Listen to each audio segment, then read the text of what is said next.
नमस्कार। शुरुआत करते हैं बड़ी खबर के साथ जो हाथरस से है, जहां पर जिला अस्पताल में आइसोलेशन वार्ड से बच्चा चोरी हो गया है। 3 साल के बच्चे को लेकर आरोपी फरार हो गया है। दिल्ली से आए थे कोरोना संदिग्ध और जानकारी मिल रही है कि आइसोलेशन वार्ड से ही बच्चे की चोरी हो गई है। 3 साल के बच्चे को लेकर आरोपी फरार हो गया है। ये बड़ी खबर, हैरान करने वाली खबर हाथरस से। न्यूज़ 18 पर एक्सक्लूसिव जानकारी हम आपके साथ साझा कर रहे हैं। जिला अस्पताल में आइसोलेशन वार्ड से बच्चा चोरी हो गया है। 3 साल के बच्चे को लेकर आरोपी फरार हो गया है। दिल्ली से आए थे कोरोना संदिग्ध और अब आइसोलेशन वार्ड से बच्चा चोरी कर लिया गया है। हाथरस से हैरान करने वाली खबर, जिला अस्पताल के आइसोलेशन वार्ड से एक बच्चे की चोरी हो गई है। एडमिट हुए हम और हमारा बच्चा दोनों के आज सुबह सैंपल गए हैं। बच्चे को अभी भी बुखार बना हुआ है। शिव कुमार नाम का जो मेरा पति बताया था, अपने आप को उठा के ले गया बच्चे को जिला अस्पताल में क्वारंटाइन सेंटर से उठा के ले गया। जी हाँ, उठा के ले गए। बच्चे को भी खतरा सर, हमें भी खतरा। सूचना दी पुलिस को आपने? जी तुरंत सूचना दी सर, 10 मिनट की भी नहीं गुजरे, पुलिस आ गई मौके पे? हाँ, मौके पे आ गई पुलिस। संवाददाता सुमित हमारे साथ फोन लाइन पर जुड़ चुके हैं। सुमित, क्या जानकारी है? अमित, ये पूरा मामला हाथरस के बागला जिला अस्पताल के आइसोलेशन केंद्र का है, जहां पर एक महिला और उसके 3 वर्षीय बच्चे को ब्लड सैंपल, उसके कोरोना चेकअप के लिए उसको वहां पे एडमिट किया गया था। इनका सैंपल भी चेकअप के लिए भेजा गया है। अभी देर शाम को ये मामला सामने आया है। महिला का 3 वर्षीय बच्चा है, जिसको एक व्यक्ति वहां पहुंचता है और उसको वहां से लेके वहां से गायब हो जाता है। महिला ने तुरंत तत्काल प्रभाव से 112 पुलिस को सूचित किया। पुलिस मौके पर पहुंची है। महिला को ले जाकर मामले की छानबीन में लगी हुई है। अभी तक उस आदमी और उस बच्चे का कोई पता नहीं लग पाया है। अमित, शुक्रिया आपका हमारे साथ जुड़ने के लिए और जानकारी हम तक पहुंचाने के लिए।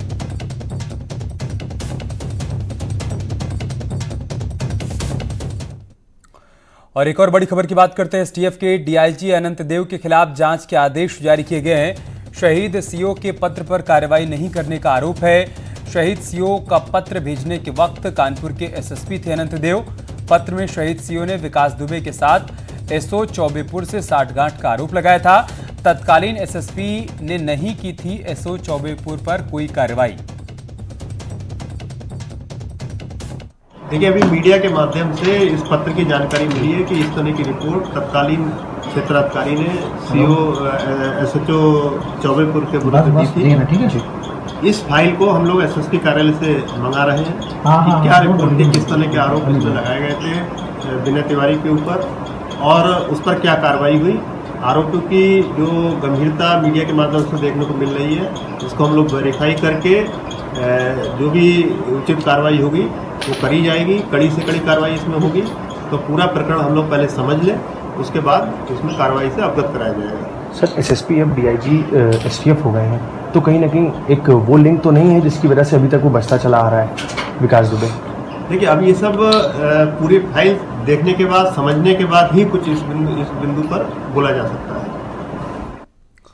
और कानपुर कांड से जुड़ी एक बड़ी खबर आ रही है। पुलिस कार्यालय में नहीं है शहीद सीओ का एसएसपी को भेजा गया पत्र वायरल होने के बाद एसएसपी कार्यालय में तमाम फाइलों को खंगाला गया, लेकिन पत्र मिला नहीं है। सीओ देवेंद्र मिश्रा ने एसओ विनय तिवारी पर भ्रष्टाचार की जानकारी दी थी।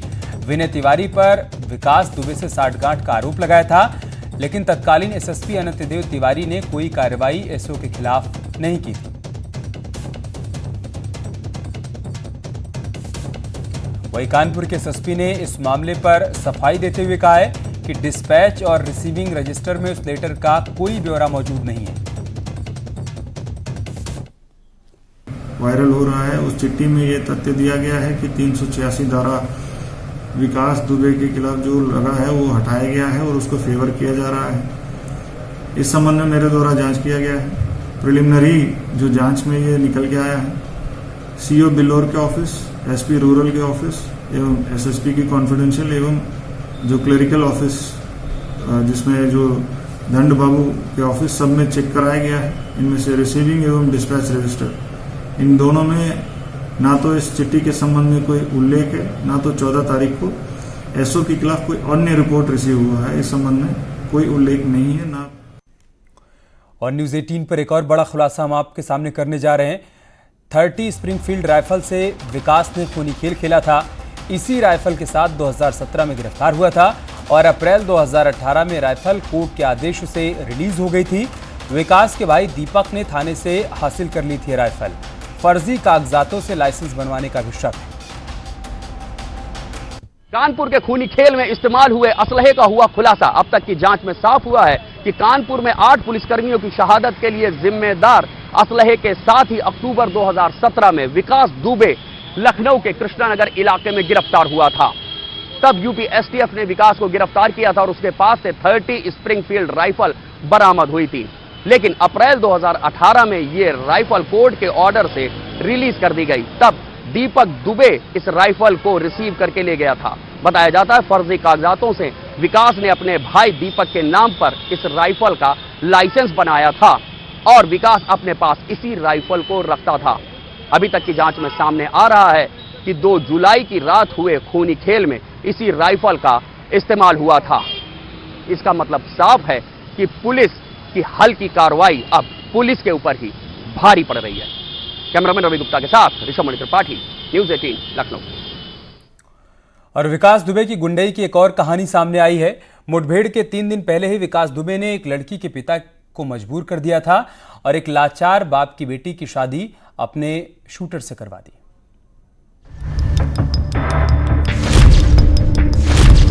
विकास दुबे के गुनाहों की एक और कहानी। एक पिता को रुलाया खून के आंसू।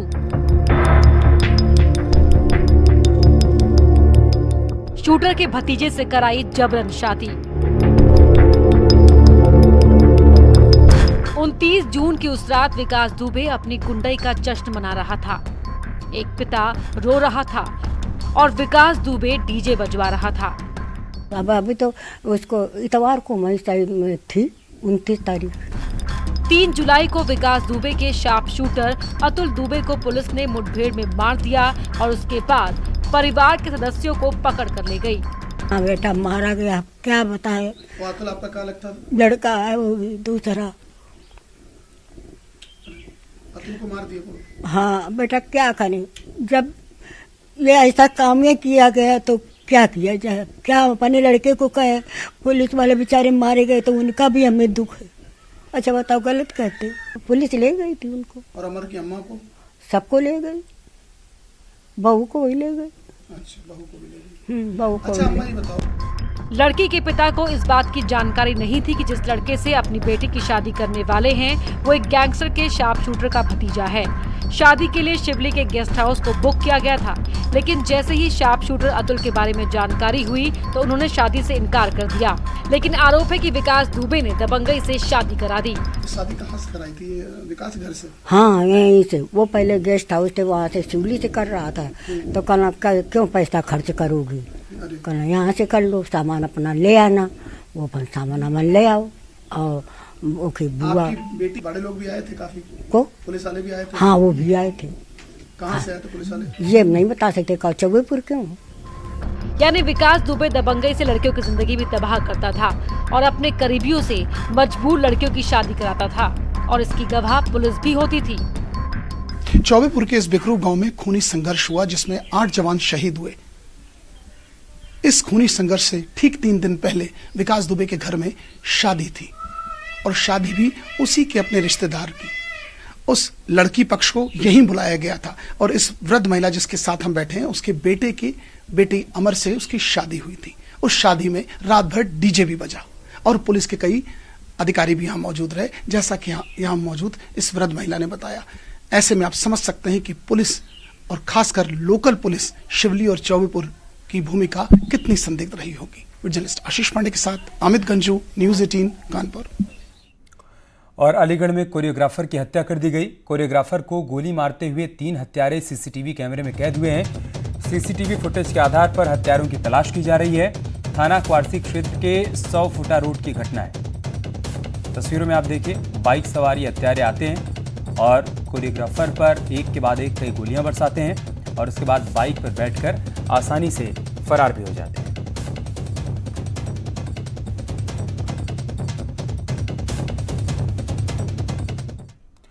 और इधर नोएडा में माफियाओं की कमर टूट गई है। नोएडा कमिश्नर आलोक सिंह की अगुवाई में गैंगस्टर पर बड़ी कार्रवाई हुई है। पुलिस कमिश्नर के मुताबिक ऑपरेशन क्लीन के तहत सुंदर भाटी और अनिल दुजाना गैंग समेत 6 गैंगस्टर के सदस्यों के खिलाफ बड़ी कार्रवाई की जा रही है। 12.5 करोड़ से अधिक के आरोपी बदमाशों की संपत्ति जब्त की जा चुकी है और पुलिस की कार्रवाई अभी आगे भी जारी है। ये गौतम बुद्ध नगर में 6 प्रमुख संगठित अपराधियों के गैंग्स हैं जिनके विरुद्ध कानूनी कार्रवाई लंबे समय से की गई है और इन गैंग्स के जो प्रमुख हैं वो विभिन्न जेलों में निरुद्ध हैं। इन गैंग्स के आपराधिक कृत्यों से जो उनकी आर्थिक गतिविधियां हैं और जो आर्थिक गतिविधियां उन्होंने अपनी संचालित की हैं उस पे कानूनी कठोर कार्रवाई की गई है पिछले 2 दिनों में और लगभग 11.5 करोड़ की इनकी संपत्तियां जो इन्होंने अपराध से अर्जित की हैं उनको राज्य के हित में कुर्क करने के आदेश दिए गए।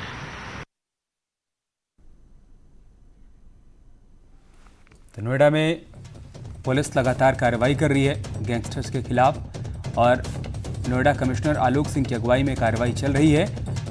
आगे भी गैंगस्टर्स पर कार्रवाई जारी रहेगी, ये साफ कर दिया गया है कमिश्नर की तरफ से।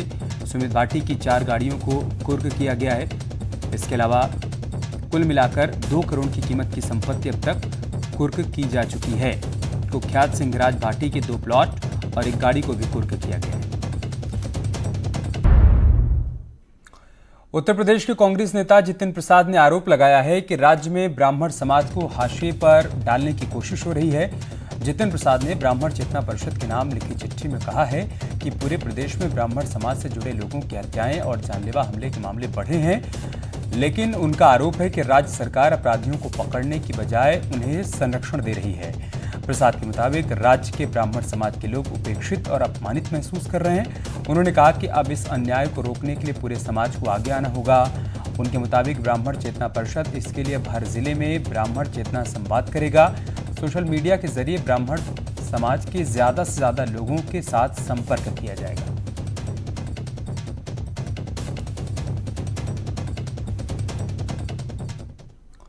और स्वास्थ्य मंत्री जयप्रताप सिंह ने न्यूज 18 से खास बातचीत करते हुए कहा कि सरकार लगातार टेस्टिंग कैपेसिटी को बढ़ा रही है। उन्होंने बताया कि मार्च में हम पहले सिर्फ 200 टेस्ट किया करते थे हर रोज, लेकिन अब 28,000 टेस्ट हर रोज हो रहे हैं। सबसे बड़ी बात तो ये है कि हमने अपने टेस्टिंग कैपेसिटी को हमने बहुत ज़्यादा बढ़ा दिया है। 8 मार्च में हमारा 200 होता था प्रतिदिन और आज हम लगभग 28,000 टेस्टिंग प्रतिदिन कर रहे हैं। और इससे हमको ये भी पता लग रहा है कि हम ज़्यादा से ज़्यादा टेस्टिंग हर जनपद में बढ़ा रहे हैं, अलग अलग प्रकार के टेस्टिंग बढ़ा रहे हैं। इससे हमको जानकारी होना चाहिए कि हमारे समाज में कितना इन्फेक्शन बढ़ा है और पॉजिटिव केस कितने हमारे निकल रहे हैं। इसको हम जितना आगे निकाल के इनका उपचार के लिए हम लोग तैयार करते हैं उतना ही हमारा मृत्यु दर कम होगा। तो पॉजिटिव सैंपलिंग ज़्यादा से ज़्यादा करना और उसमें उपचार के लिए उनको भेजना, क्योंकि 80% एसिम्प्टोमेटिक आते हैं, उनको हम 10 दिन के अंदर या 12 दिन के अंदर ही उनको डिस्चार्ज कर देते हैं, कोई दिक्कत नहीं आती है। बाकी इस तरह के केसेस भी हैं जहां लोग पहले से कुछ अन्य बीमारी से परेशान है, तो उनको भी देखना हम लोग का काम है। और सीएम योगी आदित्यनाथ ने गोरखपुर बीआरडी मेडिकल कॉलेज में स्वास्थ्य सेवाओं का जायजा लिया, संबंधित अधिकारियों को निर्देशित भी किया।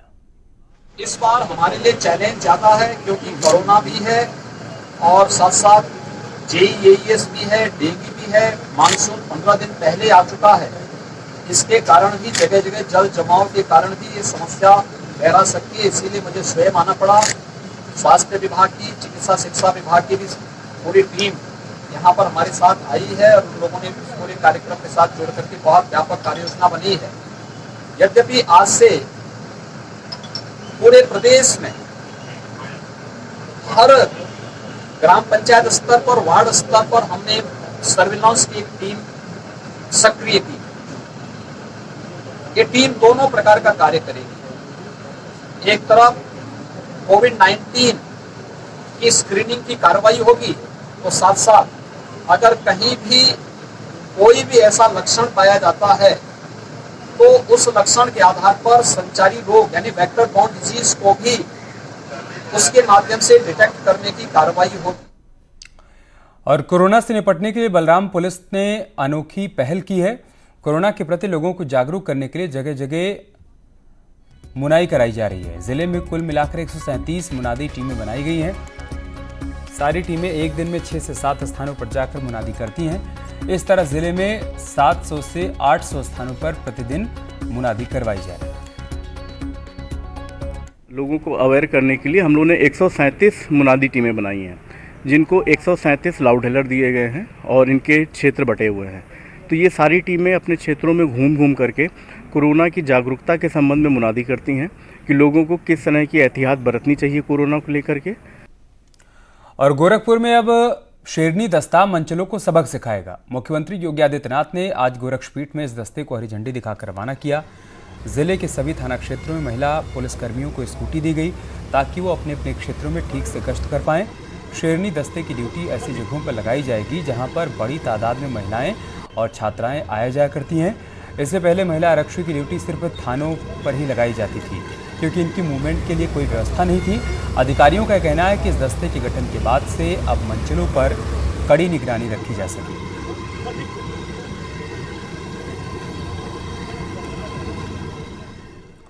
और आगरा में बीच हाईवे पर दबंगों की दबंगई देखने को मिली। कार टकरा जाने के बाद दबंगों ने सरेआम एक युवक को जमकर पीटा है। यह पूरा मामला थाना इत्मादपुर इलाके का है, जहां पर एक युवक की कार टकरा गई। उसके बाद दूसरी कार सवार 2 युवक निकले और जमकर लात घूंसों से पिटाई शुरू कर दी। रास्ते में जा रहे किसी राहगीर ने दबंगई का वीडियो बनाकर वायरल कर दिया। तस्वीरों में आप देख सकते हैं किस तरह से दबंग युवक की पिटाई कर।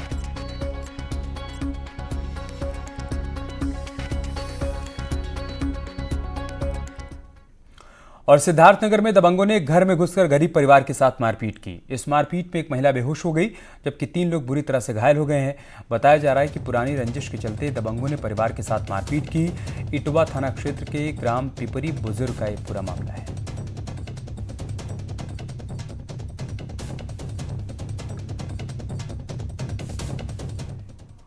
और खबर गाजियाबाद से, जहां पर सिहानी गेट थाना क्षेत्र में 1 करोड़ 20 लाख की चोरी के मामले में पुलिस ने एक अभियुक्त को गिरफ्तार किया है।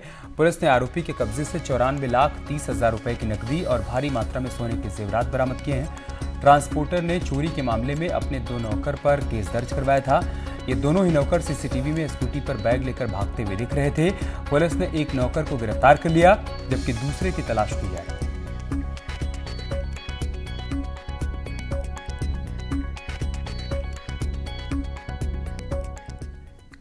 और अब खबर जौनपुर से, जहां पर 1 करोड़ की डकैती के मुख्य आरोपी सतीश सिंह ने सरेंडर कर दिया।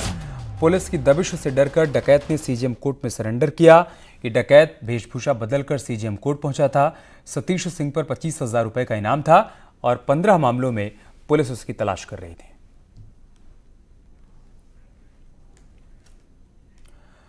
ग्रेटर नोएडा में एक चलती कार भीषण आग के गोले में तब्दील हो गई। कुछ ही मिनटों में मर्सिडीज कार जलकर खाक हो गई।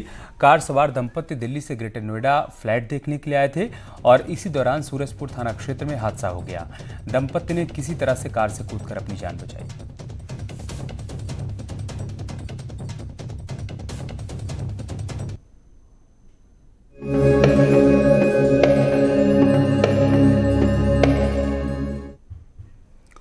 और सावन की पहली सोमवारी के मौके पर शिव मंदिरों में सुबह से श्रद्धालुओं का तांता लगा रहा, लेकिन कोरोना के चलते श्रद्धालुओं की तादाद में थोड़ी कमी भी देखने को मिली।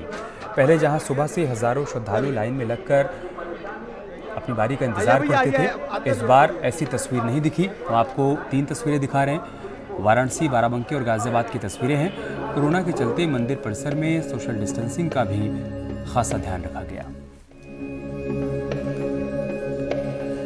तो आज सावन के पहले सोमवार के मौके पर शिव मंदिरों में भक्तों की उतनी भीड़ देखने को नहीं मिली जैसा कि आमतौर पर इससे पहले के सालों में सावन की पहले सोमवार पर देखने को मिलती थी। कोरोना के चलते बहुत से लोगों ने अपने घर में ही भगवान शिव की आराधना की, लेकिन वाराणसी, बाराबंकी और गाजियाबाद के मंदिरों में जहां पर शिव भक्त पहुंचे वहां पर सोशल डिस्टेंसिंग का खास ख्याल रखा गया। ये ध्यान दिया गया कि इस दौरान यहाँ पर जो भी गाइडलाइंस जारी की गई हैं स्वास्थ्य मंत्रालय की तरफ से, दर्शन के दौरान उसका भी पालन किया जाए। और सावन के पहले सोमवार को सीएम योगी ने भी आराध्य देव भगवान शिव की पूजा अर्चना की। गोरखपुर के मानसरोवर मंदिर में सीएम योगी ने पूजा अर्चना की, शिवलिंग का रुद्राभिषेक कर कोरोना से मुक्ति दिलाने की प्रार्थना की।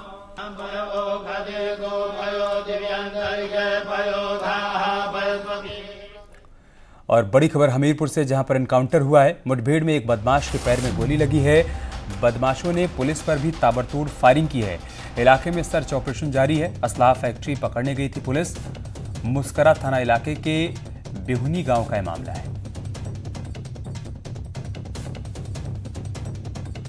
थोड़ी देर पहले की तस्वीरें हम आपको दिखा रहे हैं हमीरपुर की, जहां पर बदमाशों ने पुलिस टीम पर फायरिंग की है।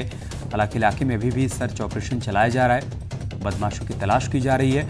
असलाह फैक्ट्री पकड़ने के लिए पुलिस की टीम यहां पर पहुंची थी, लेकिन घात लगाए बैठे बदमाशों ने पुलिस टीम पर हमला बोल दिया।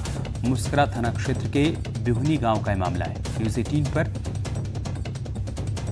सबसे पहले तस्वीरें हम आप तक पहुंचा रहे हैं। मुठभेड़ में एक बदमाश के पैर में गोली लगी है और पुलिस बाकी बदमाशों की तलाश कर रही है। यूपी पुलिस का ऑपरेशन क्लीन जारी है। इसी कड़ी में पुलिस को यहां पर इनपुट मिला था असलाह फैक्ट्री के चलने का। पुलिस जब मौके पर पहुंची तब बदमाशों ने पुलिस टीम पर फायरिंग शुरू कर दी। और चलिए इसके साथ इस बुलेटिन में इतना ही, लेकिन खबरें जारी हैं, आप बने रहिए हमारे साथ। नमस्कार।